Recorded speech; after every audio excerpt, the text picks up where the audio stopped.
So I thought this would be good to try to help make sense of that I world for everybody with special needs in particular.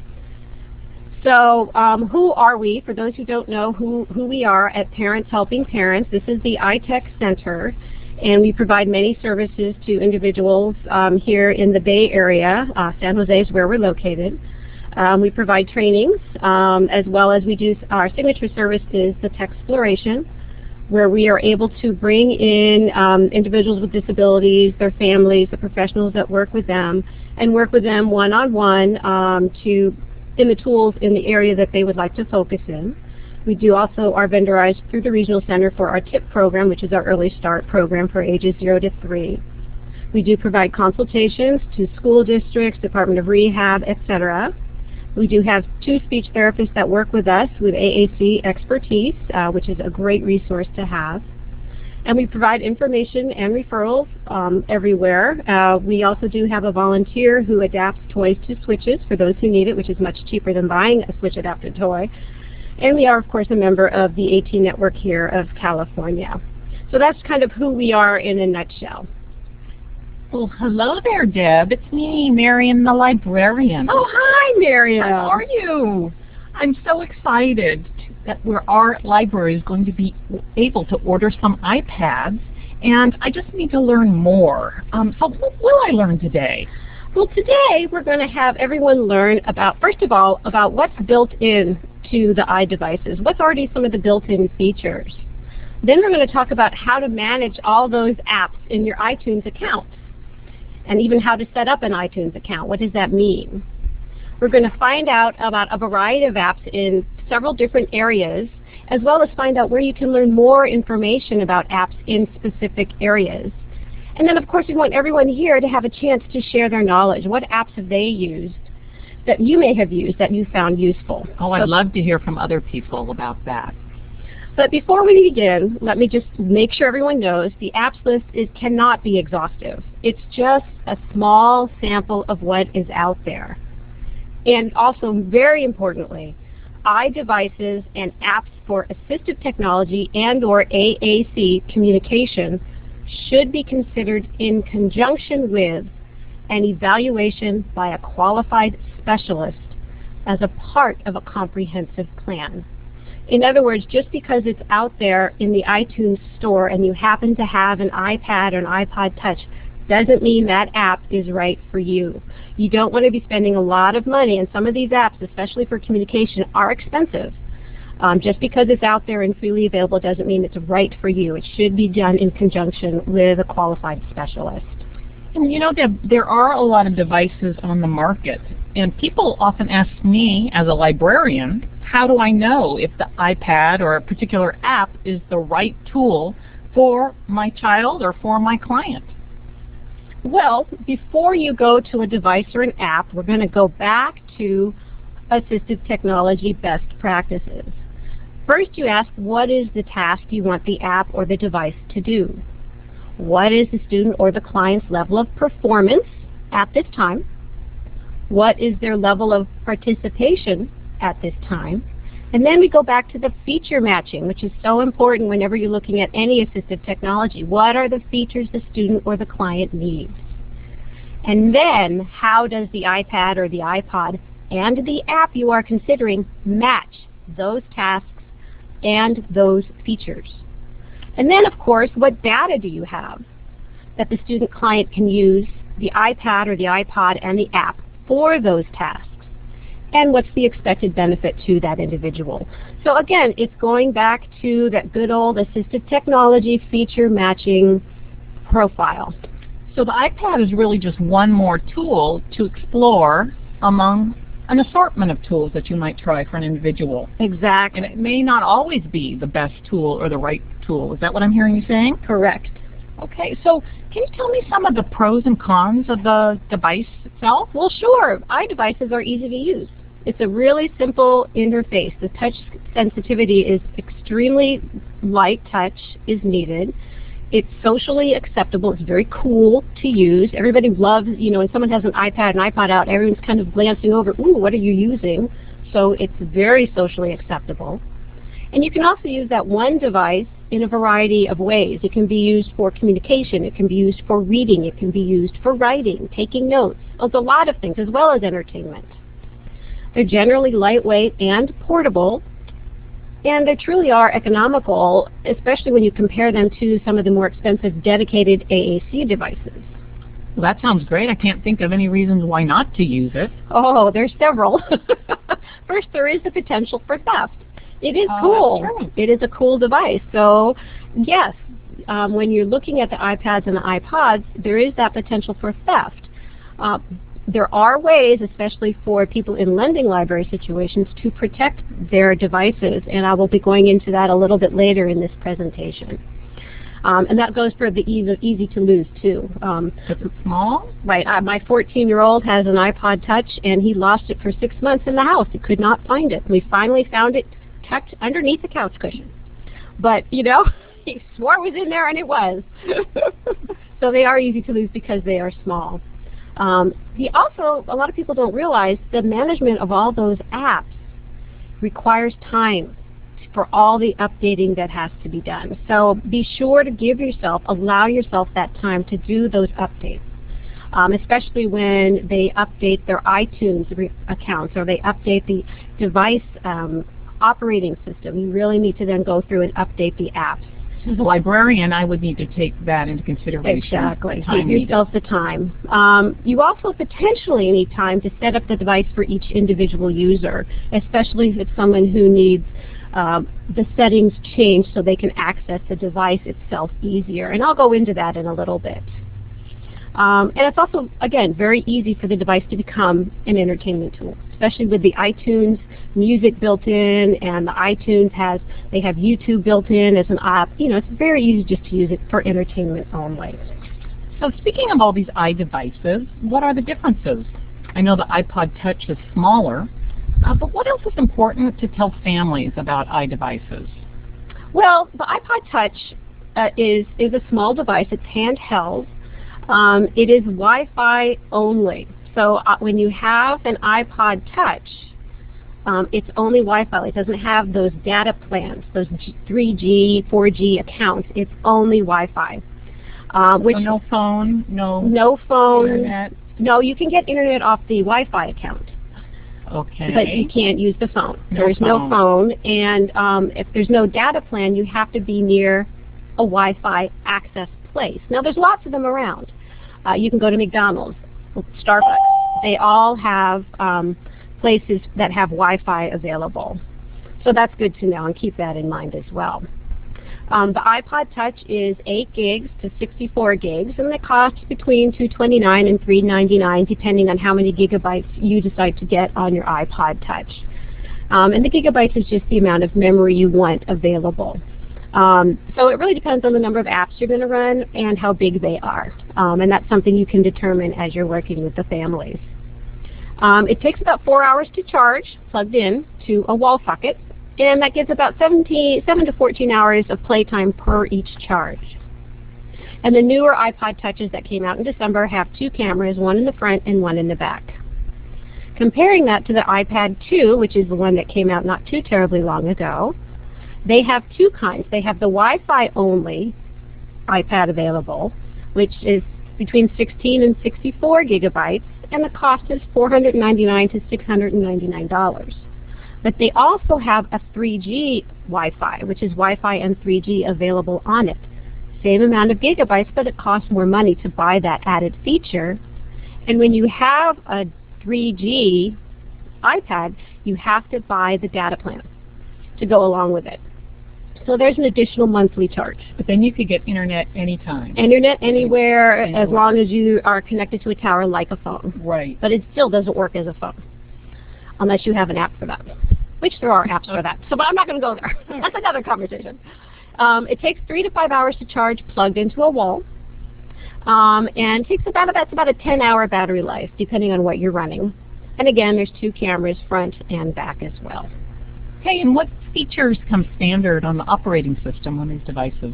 Well, some of the standard features are VoiceOver, first of all, which can be in all of these. I'll tell you where you can find them all. And VoiceOver is where you can have a voice say over top of all of the systems that Apple puts in, iTunes, the menu items, it talks out loud for you. But it's not text-to-speech? It doesn't work within anything that Apple did not put in.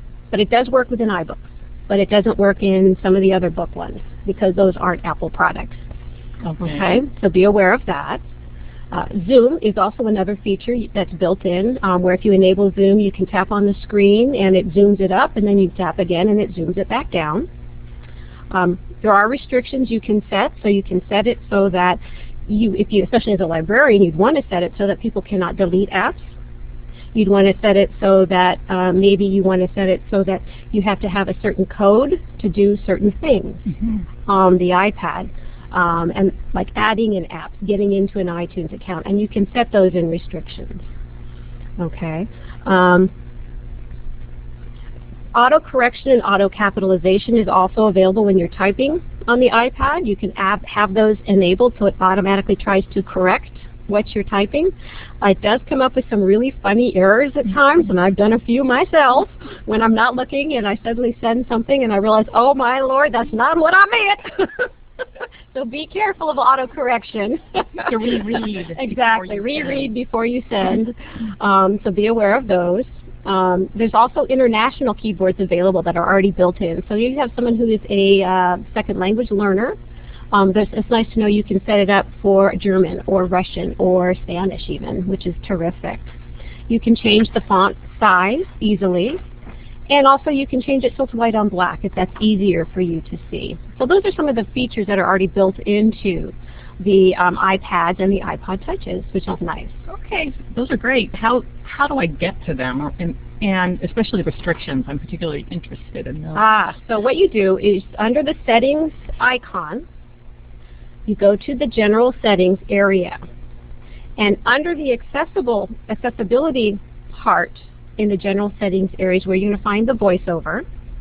And the voiceover gives you, if you have voiceover enabled, you can do a 3-finger scroll. You have to use 3 fingers, not 2 or 1, to scroll through things. You can also hook up Braille through Bluetooth. You can enable that. And also you can do some web and language adjustments. That's all in the voiceover under accessibility and settings. Another thing that's there under the general is the zoom. If you enable zoom, you double tap with 3 fingers to zoom, and then you have to use 3 fingers to move around the screen when zoom is on. And then when you don't want zoom anymore, you double tap with 3 fingers and it goes off. Okay. You can also enable large text, which goes up to 56-point text. It's the highest it goes, and that's only, again, for the Apple built-in apps. So it's not for non-Apple product apps. It's also where you can enable the white on black. And you can also have it speak your auto text. So it can say out loud, you can enable it to say out loud your auto corrections and your capitalizations so that you know if you've made a funny mistake and can change it before you send it. Okay? That's great. Also under general settings is where you can set your restrictions. And that's where if you enable restrictions, it'll ask you to create a 4-digit code. So you can create that 4-digit code, and then that helps restrict access to certain apps and certain things that you may not want them to do. Okay? So, good to know. That's where you would set it so that people can not delete apps, that people cannot go into... That's very important. And also, in a library, as a lending absolutely. facility. Yeah. And also, that's also where you set it, and this is something as a librarian you may want to consider doing, so that the content that people can get to in iTunes, in YouTube videos, is not rated above 18 and above. So you can't get the X-rated stuff on there. Well, because the next person may find some things that aren't appropriate. Exactly. So things to keep in mind. Definitely something to consider. Now, the other thing to know, though, is when iCloud comes out, when it's fully available, which will be sometime later this year, that's the new Apple thing they're doing, when it's fully rolled out, even if an app does get accidentally deleted on a device, you can still reinstall it then at no extra charge to you. If you forgot to back up your device to your computer iTunes account, which sometimes people forget. They run out of time, especially librarian. You just get in a device, someone's waiting for it, you turn around, you hand it over to them, and you didn't get a chance to do the backup. And then you find out later, oh my gosh, that was deleted and I didn't have a chance to back it up and now it's gone. Well, it won't be gone when she gets the iCloud going. It's saved on the cloud. It's saved on the cloud, okay. Exactly. So when that's going, we'll know more about that. Great. So are there any apps that are already included in the devices? Well, yes, there are. Apps that are included is they have the calendar app. And with that calendar app, for those with organizational difficulties like myself, you can set that with alerts. So you can have it bing at you if you need it. So that you have an audio alert that can go off, and you can set that for 5 minutes before up to an hour before an event, so that you're not late for anything. So that's good to know that's a built-in. You also can list all your contacts right there on the device. Again, organizational difficulties.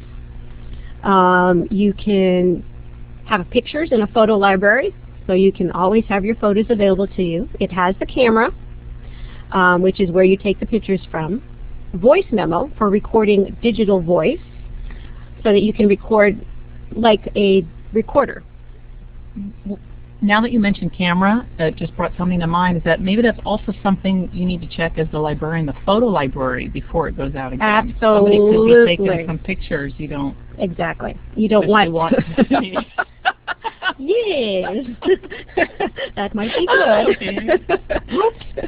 You can also take notes in the Note app that comes with it, just to jot little to-do lists for yourself if that's what you need to do. It has a clock available. It comes with the iTunes app, how convenient of them, as well as the iPod, which is your music library app. Again, these are things you'd want to check into the iPod as well to see if anyone's downloaded some music to you that maybe you don't want. It has the Internet app. The Safari app is the Internet app that it comes with, as well as the App Store icons where you can go to get more apps. Again, how convenient. They also have a Game Center app, which you can, in restrictions, make it so that no one can go into it. And this is for people who like to game with others. But as a librarian, you may not want that enabled because you don't necessarily want them taking your device and gaming over the Internet with somebody with it, unless that's their goal. True. So it's something to think about when you're doing these devices. YouTube is available as well as an app.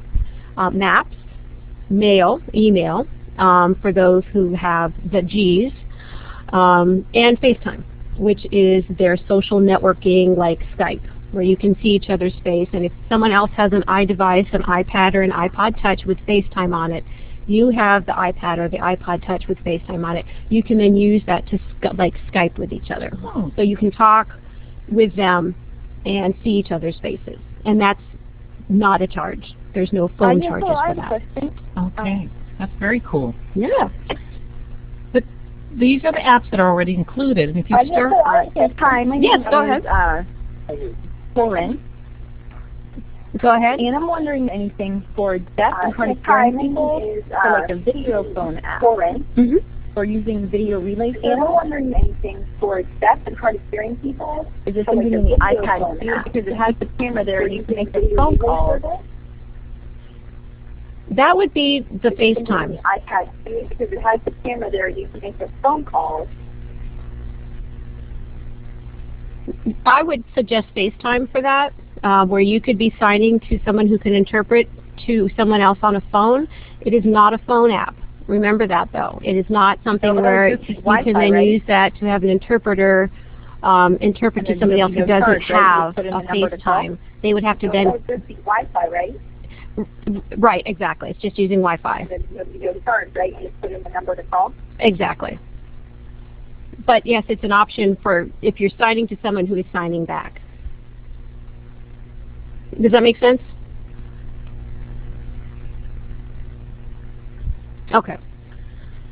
Do we have the echo? I'm hearing things about echoes. Is that us now who's echoing? Oh, okay. Thank you, Peggy. Just checking. All right, so we're going to move on. I hope that answered your question about using FaceTime and video relay with the people who are deaf. So my question was, if you start getting all these apps, what's a good way to keep them organized? Good question. So there's two kinds of accounts in device management, and we're going to talk one about people in the education field, and I've kind of let Michael in the AT Network library area know about this area to see if there's any way the AT Network device loan library can tag into education somewhere. But anyway, for the people in education who have multiple devices that they're managing, there are things called carts. And what you do is you load into each section of the cart your devices, and then all at once you can be charging them and updating them en masse, all at once. So if you have multiple devices you're working with, I would say more than 5, this might be a really time-saving option for you. And I have a link here. PowerSync Cart is one example put out of a cart. Now this isn't just for education. Anyone who has multiple devices may want to consider something like this as a time saver. There's also, and this is where I really think the AT Network device loan libraries may want to take a look at, is there's app licensing available for education. Where if you have, and this is specifically currently targeted just to education, but I've kind of put the bug in. I'm hoping someone will open it up to librarians as well. If you're buying an app in bulk, more than I think 10 or 20, I'm not sure, then they start discounting the cost of that app like they do for licensing of any software. So, and it does make it also easier. So we'll see, you know, I don't know if you guys can access that or not as librarians, but it's something to be aware of when you're working with school districts. And how many downloads can you have on the app? On a personal account, and I'm going to get there. Oh, okay. You can have up to 5 devices for personal use on an app, but let me get there. Also, something to be aware of for both education as well as personal management is you do not need to have a credit card on file in your iTunes account to have an account. A lot of people don't know that, because one of the first things it's going to ask you when you set up that iTunes account, because you have to set up an account before you plug in the iPad to your computer, is what credit card would you like it to be? And if you scroll all the way down to the bottom of that particular question, there is a none. And you can click on that, and you don't have to have a credit card on file in your iTunes account. And what I do here at my work is I keep the credit card off the iTunes account, and I only use iTunes cards, or if I do need to use the credit card, I input the credit card numbers and then take it off when I'm done making the purchase and go back to none. And that way I don't have to worry about someone using my, the credit card for their own apps. So that's something to know for both personal as well as education management. On the personal, you must have an iTunes account on the device to update or add apps. And that would be on the computer you're plugging it into. You can have, though, on a device, so I have, let's say, an iPad, you can have more than one iTunes account hooked up to that device unless you've set a restriction against that. So as a librarian, something to be aware of and something to set a restriction for is I only want my account hooked up to this device. I don't necessarily want my loan users' accounts hooked up to this device. So you can set it to just one account as a restriction. But, and here's the big but, you can only sync a device to one computer. So I have a device with 2 accounts on it. I plug it into my computer that I have the 2 accounts on, and I'm losing my apps from the other computer when I sync to it. So I have to go back to the other one and sync to that. So it's kind of a game. You need 2 computers to access 2 accounts. Right, but you can have multiple accounts on one device. Right. So, and you can have multiple accounts on one computer. You can have as many iTunes accounts as you can make up names for on one computer. So that's a way of getting around that. And that tends to be what I do at home, is I have my iTunes account and my husband's iTunes account, and we share our account apps because we have everything on one computer. Have I confused you all yet? I'm sorry. I apologize. I'm just going to need to absorb this for a little bit. And now, just so you know, again, for the librarian's purposes, you can have up to 5 devices for personal use per app. So I can take an app and load it onto 5 devices for my personal use before it'll start taking it out. Okay. So I pay $2.99 for my app. I can load 5 devices. Exactly. Okay? So that's, again, for the librarian purposes. So hopefully I haven't confused you. I'm sorry. But my recommendation is take time once a week to update your devices and your apps. Okay? Just take the time, go through, update. You can update them straight there on the device. You can charge it to your computer. That's really what I recommend charging, backing it up to your iTunes account on the computer and updating that way. But do that once a week. Just, it saves time in the long run. Okay. You also create folders? Yes, you can create folders on devices, and that helps, again, with app management on the device.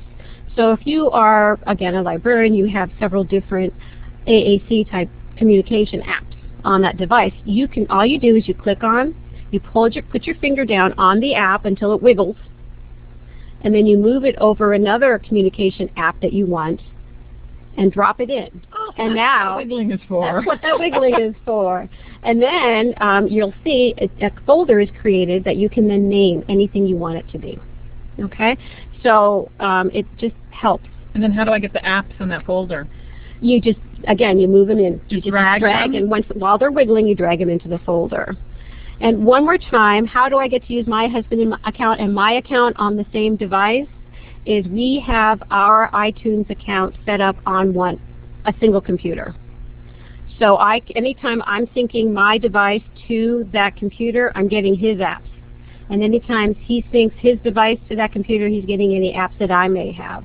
And you can then select and deselect apps that you want or don't want to sync to your device. So that's how we do it. I hope that makes sense. Okay, Deb. Sorry.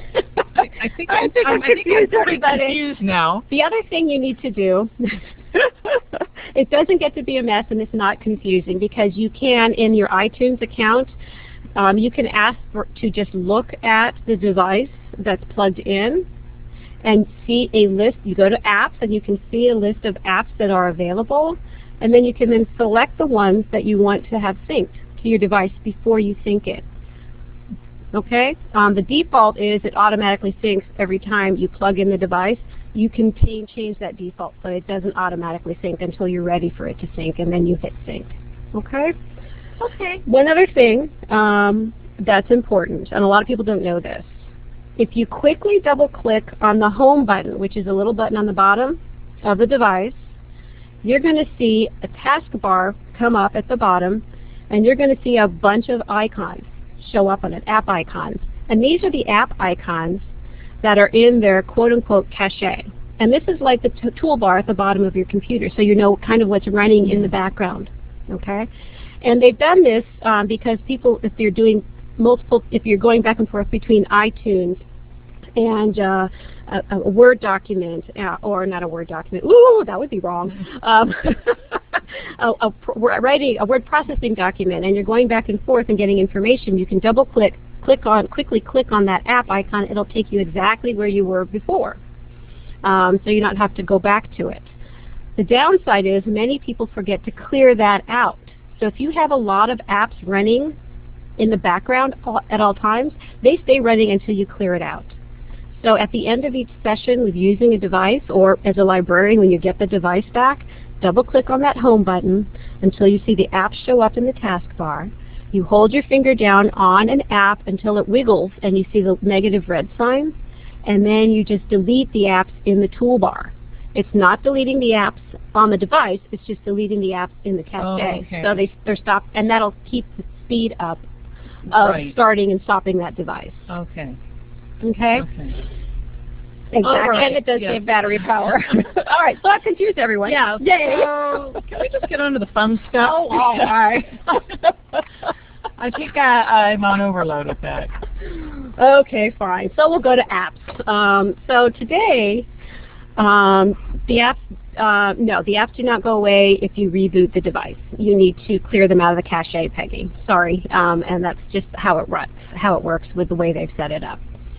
Okay, so now we're going to go into apps, which is very exciting for everybody, I know. And by popular demand, I'm going to be covering apps in the following area: vision, organization, reading support, and writing support.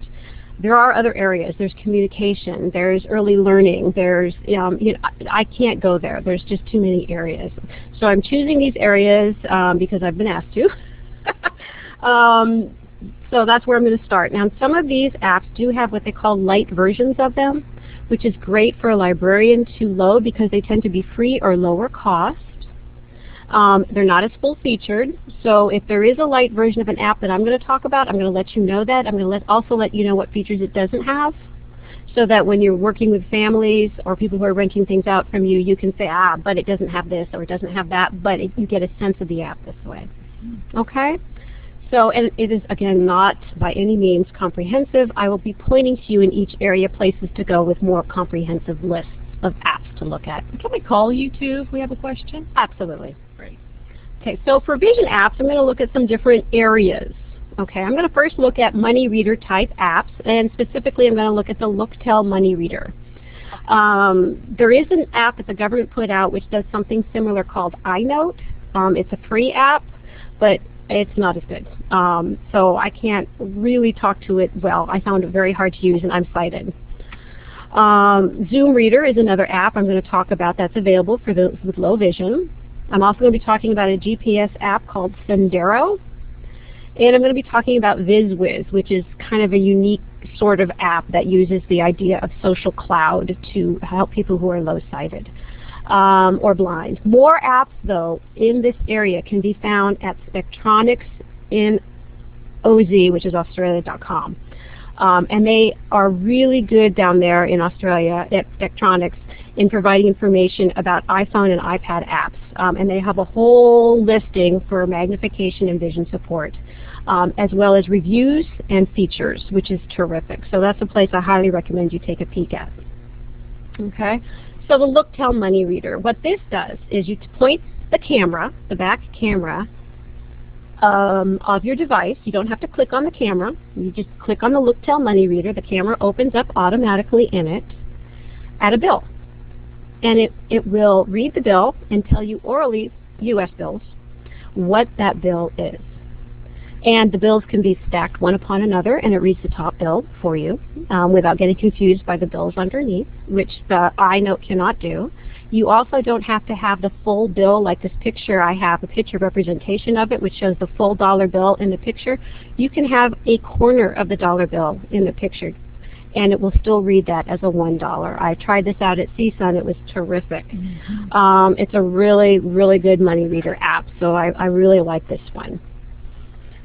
Another app is the Zoom Reader. This came out recently, and what this is a way of using that camera. You click on the app, it automatically goes to the camera feature for you. You don't have to try to go back and forth between. It magnifies up to 4 times what is through that camera. It reads the text out loud for you, and you can vary the speed of output. You can vary the pitch. You can highlight the words if you need that, etc. So it's a nice Zoom Reader text on the fly. So it's kind of nice. Could this be used for people with reading disabilities? Sure, sure, absolutely. Absolutely. Another app is, this is one of the GPS apps, and I know that tomorrow, I think it is, one of the CILs with Eric Appel is hosting a roundtable. I think it's up at the Center for Accessible Technology up in Berkeley. They're hosting a roundtable to talk about low-cost and free GPS apps. So we may want to see if we can tag into him and see what their opinions and reviews were on these. But here's one. This is the Sendero Look Around GPS app. And what this does is using the GPS, which is built in to your iPods and your iPads, and a vibration feature of the device, it tells you where you are by clicking on the Where I Am button. You can also tell you what your nearest cross streets are by clicking on the nearest cross street button, which is the next large button down underneath. And also nearest points of interest, which is the 3rd button down below it. And it defaults to restaurants, but you can make it to do anything else. This particular GPS app, like all things GPS, works best when you're outside and not in a building. But it's kind of a neat little GPS app, and it's gotten some good reviews, so I thought I'd put it out there for you interested in GPS apps. And it's inexpensive at $4.99. And the final app I'm going to talk about for vision is the VizWiz. This is a freebie, which is always good. And what this does, it allows the user to use the camera to take a picture, or they can just ask a question. And then that user can either choose to ask web workers or the IQ engine, which is an image identifier, to find out what it is. They can also choose to email somebody their question or their picture, or use a Twitter feed to get an answer to their question. Which is kind of interesting, because now you're using the social component, the cloud idea of getting answers to your questions. So the video I saw of it was they chose to use web workers, and these are web workers that work in another country, but they've agreed to be a part of this, so you get a response really quickly. And they showed a woman who was blind taking a picture of her closet and asking, "Where's the purple shirt?" And the web workers responded, "It's the fourth shirt over from the right." So they also know how to describe what they're doing. So it's kind of interesting. I see we have a hand raised, so go ahead and ask your question. Michael, do you have a question?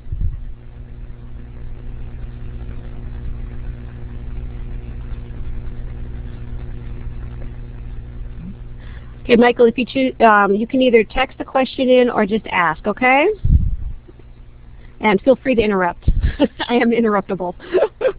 I was thinking about this VizWiz. My mother, who has dementia and has a hard time now recalling names of things. Is this something that she could use to take a picture of, and she wouldn't know the label of, and then she could use the IQ engine to identify what that is. Right. So there's a lot of possibilities, and it's free. So you might as well give it a whirl, right? See if it works for your mother, if she has a device. Would it know people's names that she knows? You can set it up for email. You could. Okay. You could set it up to email, so she could email you. Who is this again? Yes, exactly. And you'd respond. I forgot. What's her name? So yes. So what about organization? That's a very popular topic. Oh boy. Yes. Well, I'm unorganized. Anyone who knows what is that. So we're going to go over just a few different ones for organization. One of them is very popular, called Evernote, and they have an app, but that's also something that's very popular as a software system. So they now have an app, and I'll go into that just a little bit about what it does. And yeah, to go back to what you're saying, Helene, yes, it is difficult sometimes for people with dementia to learn new things. I agree. So it would depend in terms of dementia, is she able to remember to do that? Good point. So anyway, back to organization. Evernote, I'm going to talk about. There's also Awesome Note, which is a really cool organizational app that I'm going to tell you about. And then M-Secure, which is something I need. And again, another place to get more apps in this organization area is there's another great resource called Okali, and that's, I forget where they're located. Anyway, it's a group somewhere here in the United States that's a nonprofit group, and they have up in their archive section under documents, they have lists of apps designed with disability in mind. It's a PDF. So you can go and click on the link that I've included in this and go pick up that PDF, and they have it listed in different areas, and one area they talk about is organization study skills, and they've listed more apps in that area. This particular place does not review them, it just lists them. So be aware of that. I will go into some places that do reviews towards the end, I promise. So Evernote, what is that? I'm sure many of you have heard of this particular app. What this is, it's a multi-platform. In other words, you can use your iDevice, you can use an Android device, which is the Google side of things. You can use your computers on Windows or Mac or Linux. And so it's a multi-platform cloud sharing tool, which means everything's stored up in a server in the quote-unquote sky. So you can take notes in multiple ways, like a text note, a picture of a note, a camera photo, a photo note, or an audio note, a recorded note, and then send them to an Evernote account that you've set up out there on the cloud, on the sky, and then go to another device and pull that down. You can also set it for sharing. So you can share your notes amongst your colleagues, amongst your friends, your study buddies, whatever. That way you're not losing paper. So it's a really nice tool. It's multi-platform and it's free. Yay, my favorite price. Free good. Free and good. Another really cool device is Awesome Note, and it's $3.99 for the iPod Touch version and $4.99 for the iPad version. And in Awesome Note, you can create your own folders to save notes, ideas, etc. in a folder. And then you can sync it up with Google Docs so that you can then go to your Google Docs and pull down that information. You can set alarms with it for reminders of different activities and things that are due. And your calendar is also integrated into it. And you can have your own folder. So in the picture that they show, they have a travel diary folder, a secret diary which you've got restrictions set so not anyone can see it, a note-taking one called My Ideas, a shopping list folder, a to-do list folder. You can also set it up for someone who's in school for history, math, English. It just depends on what you need, what works. Don't they have a light version of this too? Yeah, no, not on Awesome Note. Oh, yes, it does. I'm sorry. I'm wrong. You do have a light version on Awesome Note, but it does limit the creation to only 10 notes. And I have used in each folder? Total. Oh, 10 notes total. Oh. And I've actually used Awesome Note before, and it's worked really well for me. Okay. And Evernote. So yes, I have used those. And the one that I need to buy, and I still haven't yet because I just haven't gotten to it yet, is called MSecure. Now, as we go into the internet world, there are passwords for everything. Yes. I have a hard time keeping track of those passwords. Me too. As a matter of fact. So there is now an app called MSecure for $4.99, and you remember the password to get into that app.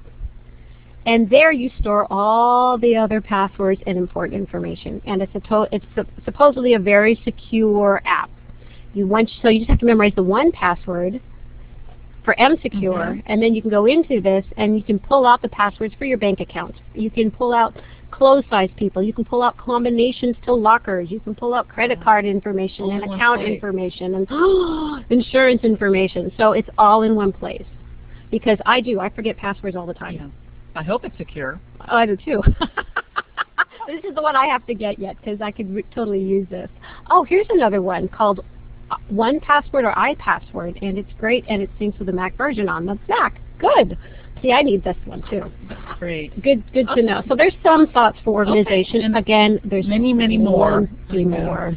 How about in the area of reading? Okay. We get lots of requests about reading support. Right. What's out there? Well, again, there's a lot out there. Going back to Spectronics, which I've already given you the website for, they also have a great article about apps for literacy support, which gives you more information and reviews on apps for reading and literacy support.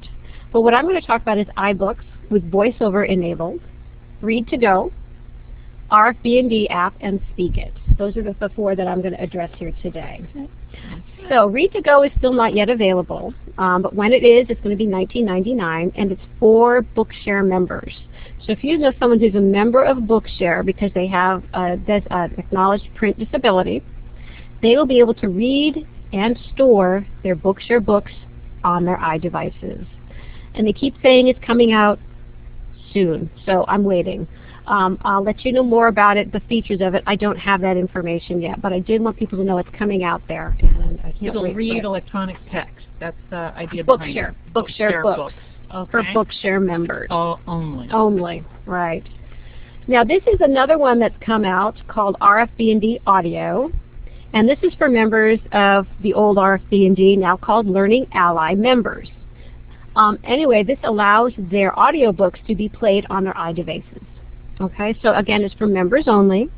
It's $19.99, and it allows their audiobooks to be played on their iDevices as well as on their handhelds. So there you go. Okay. It's another option for those people. But here's a great one called Speak It. This is $1.99. Nice Good, and cheap. yeah. I like the price. And this one allows you to copy text into the app from emails, the web, or type it yourself. And it reads it back to you with high quality voices. And it highlights as you read. You've got Heather, an American female voice. You've got Peter, a British male voice. These are good voices. You can also use this as a low-tech communication for those who are text communicators, because you can save phrases and text in it for canned conversations, and then they just need to click on it and it will talk that phrase out loud for them. Oh, okay. So it's kind of a neat Use it in double a different version. way. Exactly, Yeah. exactly. So that's Speak It. Okay. Well, something that caught my eye, as we said, is things are really cheap. Some apps are really cheap, so I'm really happy to hear about that. Technology has come such a long way, hasn't it? It really has. So that leaves writing, Debbie. All right, on to What writing. you got for us? I know you got something up your sleeve. Well, some of my, again, there's a lot out there for writing as well, but I'm going to talk about Typo HD, Audio Note, High School Special Max, which is an essay writing wizard thing, and Poplet. And again, if you go back to that literacy list that I talked to you about from Spectronics or Okali, one of those, you'll see more apps listed. So Typo HD, this is iPad only, sorry, is $14.99. And what this is a good word prediction app for text, for when you're writing different things. It reads the text out loud as you write as well. It has 4 dictionary sizes available and 4 voices available to it as well. And it's word prediction. The word prediction pops up right above the iPad tool, iPad keyboard that pops up.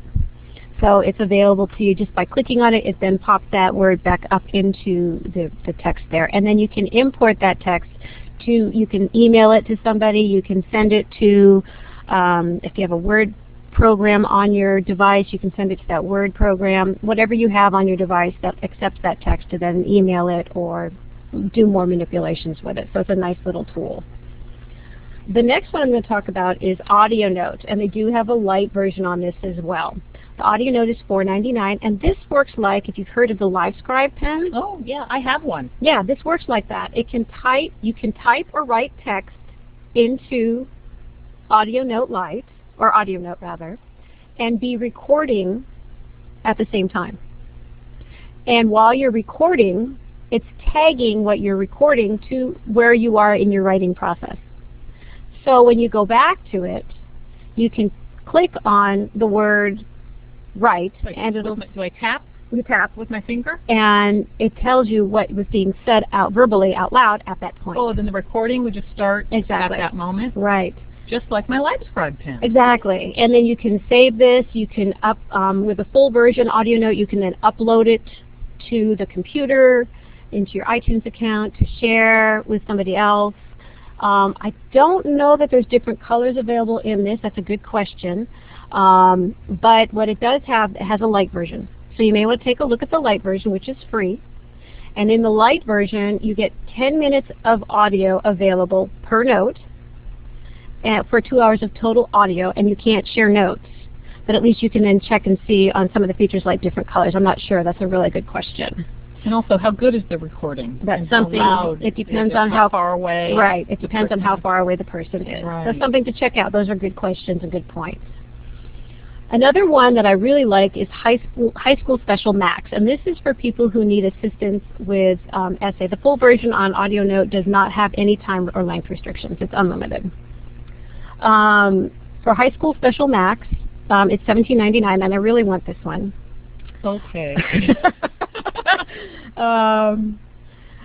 It's a writing prompt application. It includes 4 independent writing pages, notes, outline, bibliography, and essay, an assignment prompt page with due dates on it, an automatic 1-button compilation of your essay and bibliography together and email it to the address of your choice, capability to email more than 1 writing page to the same email at the same time, and 1-button backup, which is great. And it prompts you through how to do the different parts of writing the essays. So it's a great high school essay writing tool, and as far as I know, it's unique in what it does. Hey, Debbie, are we really expecting students to be typing up essays on a little tiny keyboard? Well, that's a peripheral I can tell you about soon. I will get there, I promise. I will get to the peripheral. We get that question a lot. Yes. What about typing and the writing area? Exactly. I'll talk to you about keyboards in just a minute. And the final one I wanted to talk to you about is Poplet. And this is $4.99.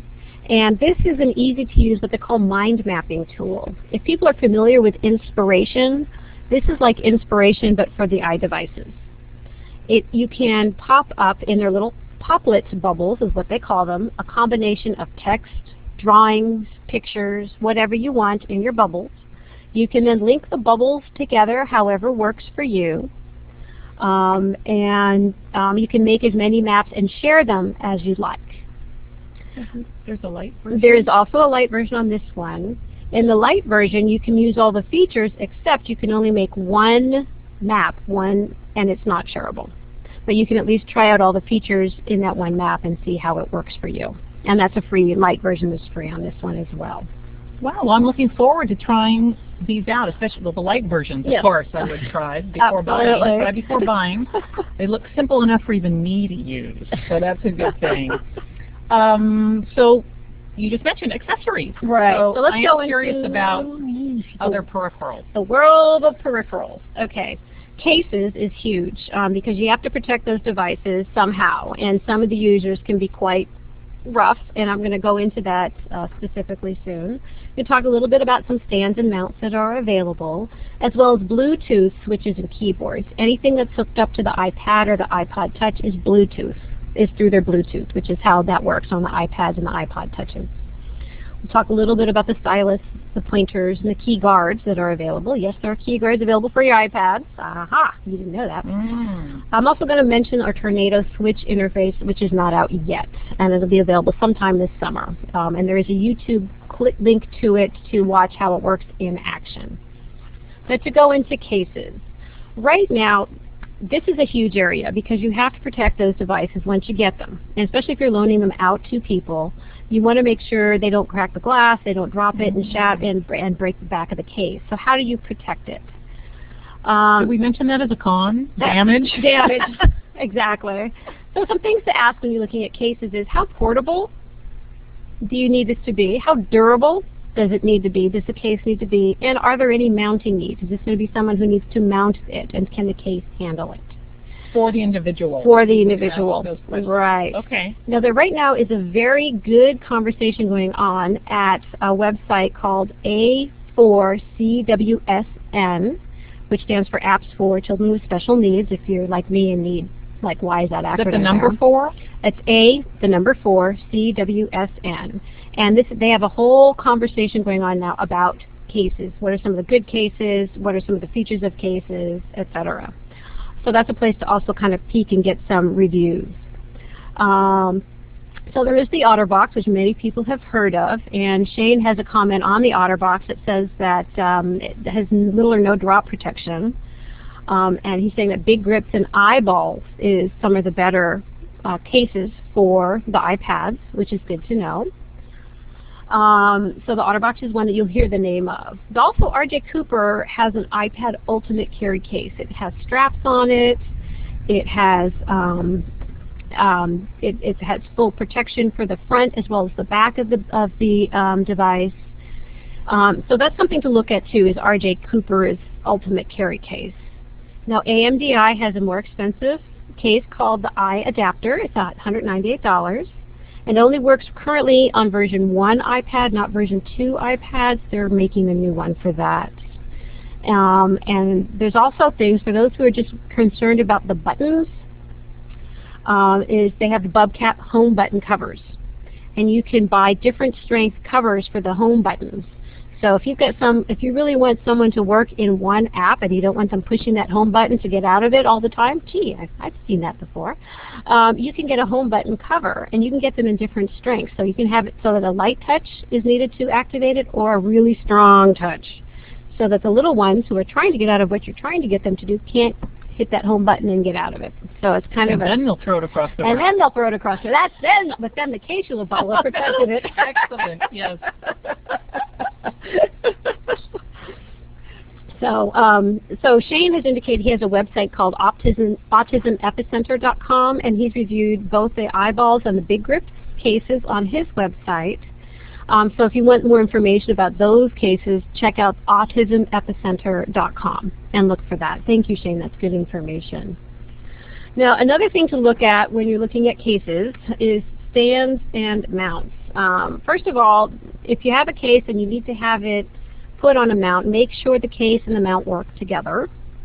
And there's a variety of places to look at mounting systems for the iPads and the iPod Touches. RAM Mounts is a very big name brand in mounting systems for people who use wheelchairs.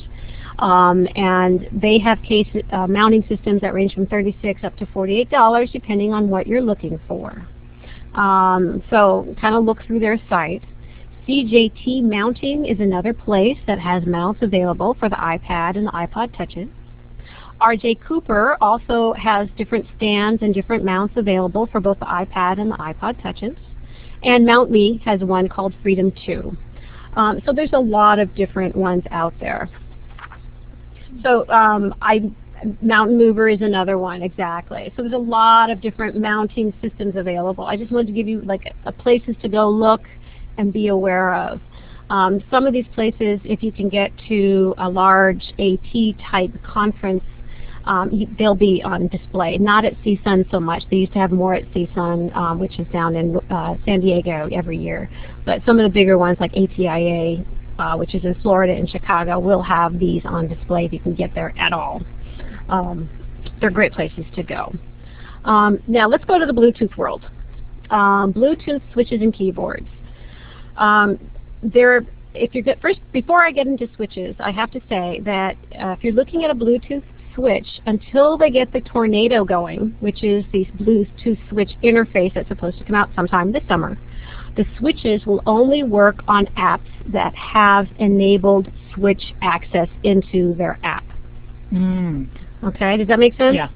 But so you need to check. You would need to check the apps that you're interested in, because right now it won't work on anything that Apple has created. But that's where the Tornado is going to come into play. When the Tornado interface comes out, it's something that plugs into where you would charge or hook up your iPad to the computer. And what it does is then enables, it's using their voiceover, which is probably more information than needed, but basically it makes it so that you can then use the switch on the Apple apps that are already built in. So you can then use the switch to click on the app you want on a page, go into it, and if that app is switch enabled, you can then use that switch again to go into that app. Okay. So it's going to give some more flexibility for the switch users, which is terrific. Some different places that have Bluetooth switches. RJ Cooper has a super switch, which is Bluetooth enabled, but he also has something called a Bluetooth switch interface, which plugs into the iPad or the iPod Touches. And that way you can then use his interface and plug in the user's own switch. And that makes their switch Bluetooth enabled using the Bluetooth switch interface. Which they're already familiar with. Exactly. So if someone's already a switch user, like a head switch, they can use that head switch plugged into the Bluetooth switch interface to use their device. That'd be great. Okay. There's also Bluetooth, which is pedal switches, which is a different kind of switch. So it's by AbleNet Inc., and that's two switches then available, which are pedal type switches, which is kind of unique as well. So I wanted to put that out there as well. It's a different kind of switch. Okay. Now we're going into keyboards because a lot of the writing ones, you're right, the keyboard can be really hard to use on the device. A little on-screen, it's for good texters. But it's hard for everybody else. So there's a lot of different Bluetooth keyboards out there. Some of them are actually even built into a case. Okay? The best option when you're looking, and there's so many out there, I didn't even bother talking about anything in specific because there's just too many. The best thing to do is do a Google search with the needed features you need on that Bluetooth keyboard. Do you want something mini for maybe someone with limited motion? Do you want something bigger keyed? Somebody who has larger motions and needs more time to target? So find out what features you need. There's ones that roll up. There's ones that have light touch, ones that need a hard touch. Look at the features you need in that keyboard. There's Bluetooth keyboards for just about anything nowadays. So There's a lot out there. I didn't want to go there. So now there's, again, in terms of a stylus, for those who like to not use their finger or can't use their finger, they can use a stylus to activate the iPad apps. There's lots of different styluses available. There's the Pogo stylus, the Targus stylus, or there's a place you can go to make your own stylus. Can you tell us how to do that? It's not, I can't, but he can on his blog. It's the Make Zine blog, blog.makezine.com. It's in the archive section, 2010-05, Collins-Lab-DIY-iPad-stylus. And it's in the presentation, so if you get a copy of this, you can just click on it and go there and see how you can make your own stylus. So it's kind of cool.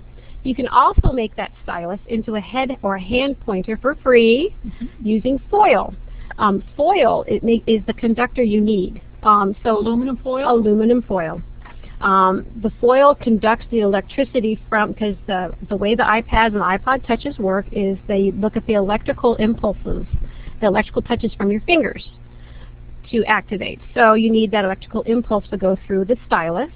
And a lot of times what I've done is I've just taken foil, wrapped it around a pencil, gave it to somebody, my son, who uses his mouth to access things, and he can then use the pencil in his mouth to activate his iPod Touch, or he actually likes to use his bottom of his lip, which is fine too. But so put the foil around the pencil and have the foil touch the lips down to the stylus. Oh, okay. And that conducts the electricity. So it has to be the whole length of the pencil. Exactly. It can't just be on the tip. Exactly. I gotcha. It has to be the whole length. It has to be touching the skin. Exactly. Okay. So that's something, Good and then idea. think about that for head pointers too. That is something you can do. And or go to RJ Cooper's site, and he actually has an offer out. He'll make one, a head pointer, for you right now for free. But if too many people go to him, I'm sure it'll be wrong. Quick, log off. Quick, go. Okay, and yes, a big part of making your own stylus is getting some sort of conductive foam would work too. Exactly. Thank you, Shane. Now, key guards. Yes, there are key guards for your iPads. They go right over top the iPad, and it's for certain number of cells on certain products. So if you go to laserpix.biz, and they have an adaptive technology supply category, you will see key guards for your iPad, and it shows you the pictures of what's available that they've created, and you can go out and pick them up that way. So they do have key guards. Another thing you can do, if you have a certain app with a certain setup for someone to use, and they need a key guard, is you can go down to a local plastic supply store that creates plastic and give them the specs, and they can create it for you. It's a little more expensive, but it's very durable that way. It's great information. Probably more than you needed. You know, it really is. I need time to go play, explore, and also check out those websites. Yes. So I think you're going to probably tell us there's more. There's always more, there's more. But let me give you some more information where you can go to get some further more information. I know just what you needed, right? I talked already a bit about this site. It's a4cwsn.com, and it stands for Apps for Children with Special Needs. And the gentleman who runs this is a gentleman named Gary James. He's an amazing man. I don't know, his wife is a saint as far as I'm concerned. What he does is he has a real job, and then his secondary job is this website. And he takes videos of apps that different app vendors have given to him, and he takes a video of him going through the app so you can see the app in action before you make the decision to purchase or not. So you get to see all the features in action of that. Okay. So it's a great website. He also has a very active Facebook site, and now he's also setting up app reviews. So he's doing really phenomenal work. So I would definitely check out that website. Also, I've already mentioned Spectronics in Australia. They're also terrific. They have lists of apps of all different areas, communication, reading, with reviews attached and features listed. So you don't get the video, but you get another second someone's opinion about the different apps. The okali.org has a list of apps with descriptions in certain areas in their document archive on the front page. Again, they're not reviews, but you do at least get a sense of the types of apps to start going to go look at. the autismepicenter.com also has a review of apps sort of in the autism arena. And Shane, I think that might be your site, so I'm glad you were here to participate. And it's just a nice review of apps that he's done as well. And here's a nice unofficial list of apps that I found for iPhoneApplicationList.com/apps. And what they've done is taken all the apps and just broken them out into categories. And yes, Shane, I did find you. Some other really useful tools, because no one has money anymore, is freeappalert.com. Once a day, this group, once you sign up for it, this site will send out a list to you of apps that are free that day for a short time. And you get that email alert, and then you have to quickly run over to them, go through the apps. Some of them are in different languages, some of them won't pertain to what you need, but some of them I found some really great apps that were free for a short time on that email alert that I was able to tag into. Short time, like a day or 10 minutes? Sometimes just an hour. Oh, you got to be quick. Be on the ball. Exactly. So as soon as that pops up for me, I go and I look and see what's still available. And if it's no longer available, what they do is they put a red line through it, so you're not searching needlessly through these apps that may not have been there. So freeappalert.com for free apps. Another really great resource is momswithapps.com.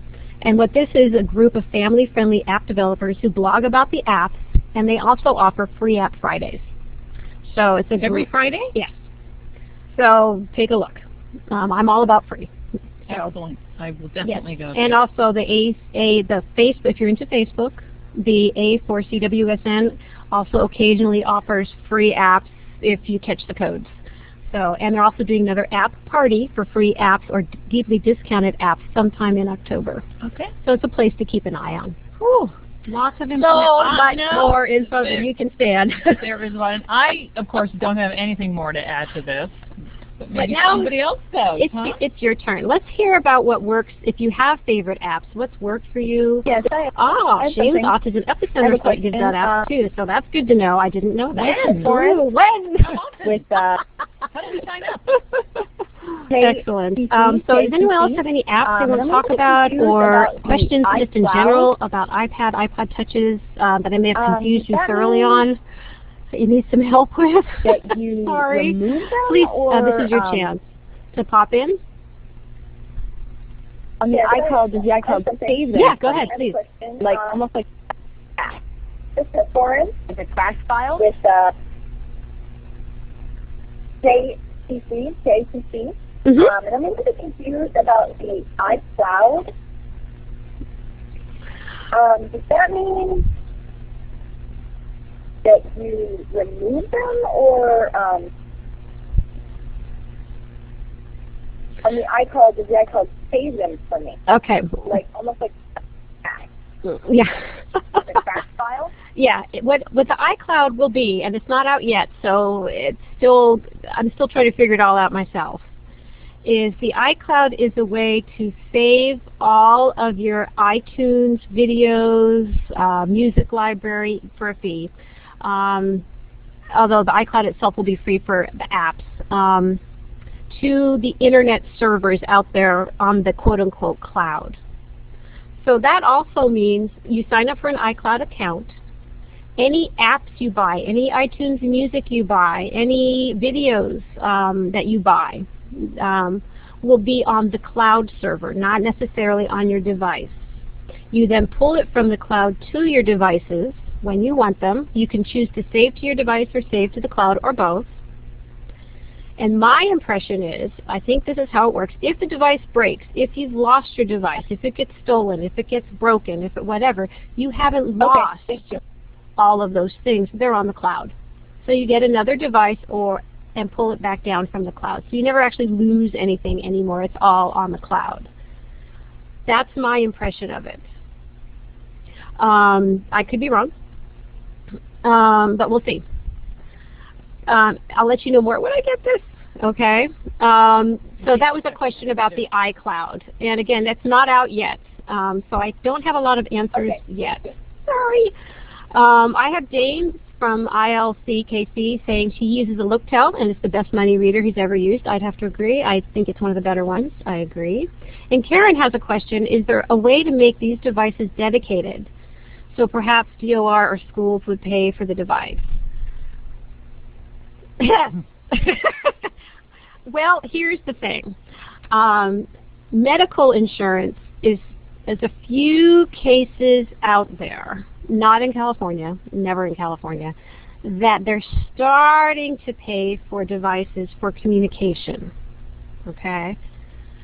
There are some schools, if you can show that the devices are needed and again, going back to feature matching, that this device is how this child, student, adult meets their goals, they may pay for an iPad as assistive technology with that app. Okay? And then, of course, restrictions would have to be set on it so that it's not used for anything but that app or those few apps that that student is using to learn. It's a bit of a battle still, I'm not going to lie. But I think if you can make a good case, it can be used as an assistive technology device. It's emerging. It's still emerging. And in terms of communication here in California, I don't know of any that have been. Yeah, you don't either. I don't think so. Miriam the librarian, doesn't know either. Marion doesn't know much, but Marion doesn't think that. Yeah. So we don't think that that's been approved yet. So check in with, but you can set restrictions so they can't be adding things to it or going into YouTubes or going into things you don't want them to be doing at the school or the work site.